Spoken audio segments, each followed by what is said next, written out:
The NFL Players Association has been giving out report cards to its organizations for years, and the NFL has had it. They decided to file a grievance against the union to stop these report cards. Now, if you don't know what I'm talking about, get ready. Here comes 60 seconds of explanation. Let's get all the players together. Let's take a survey. Do you like your weight room? Do you like your front office? Do you like your coordinators? Do you like your owner? Do you like your team plane? Do you like your parking spot? There is a survey done amongst players for what it is their view is of their team.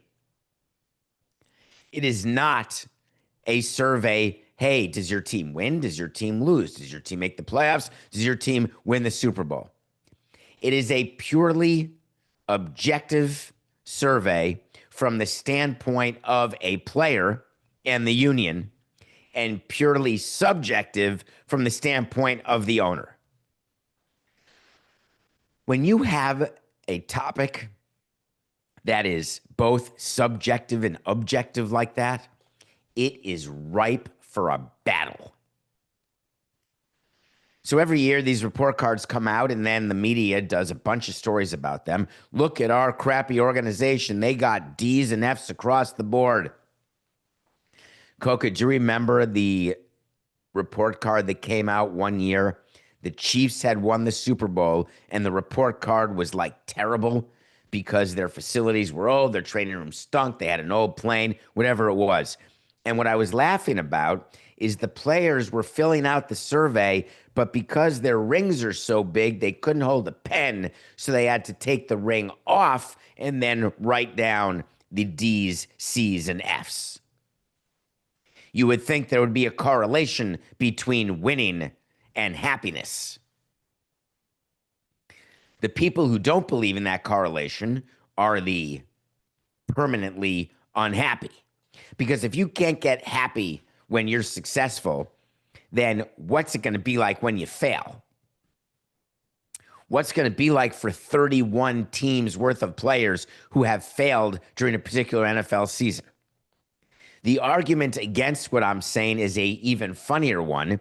It is the fact that the union believes the players have the ability to separate their views of the items in the report card versus how they feel about their team and its winning. So, for example, you can be on a really winning team and not like your owner. I get that. I do. But what if you're on a losing team and you like your owner? Do you give him a B? B plus? Do you think to yourself, wait, is he spending enough money or not? Let me make the decision. Every $15 million in payroll is a half a letter. The problem with this situation is the Players Association does this report card. The NFL has nothing to do with it. So the NFL has one recourse. They filed a grievance against the Players Association asking the union to stop doing those report cards.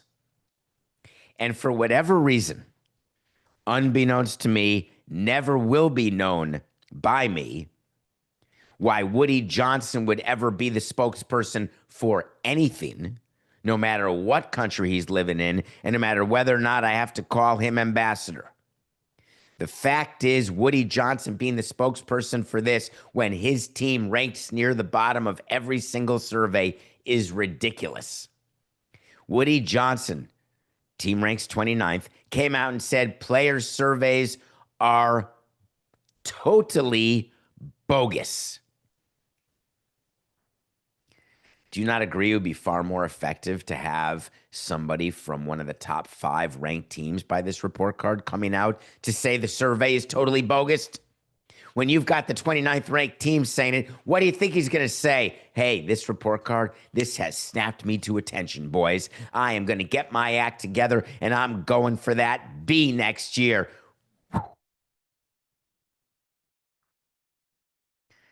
The NFLPA basically has told us that 80% of people participate in these confidential surveys, 80% of players. The league had said that they're going to file the grievance. The Players Association said what you say when you're a Players Association. We responded to the grievance with our intention to fight against this action and continue what's clearly become an effective tool for comparing workplace standards across the league and equipping you to make informed career decisions.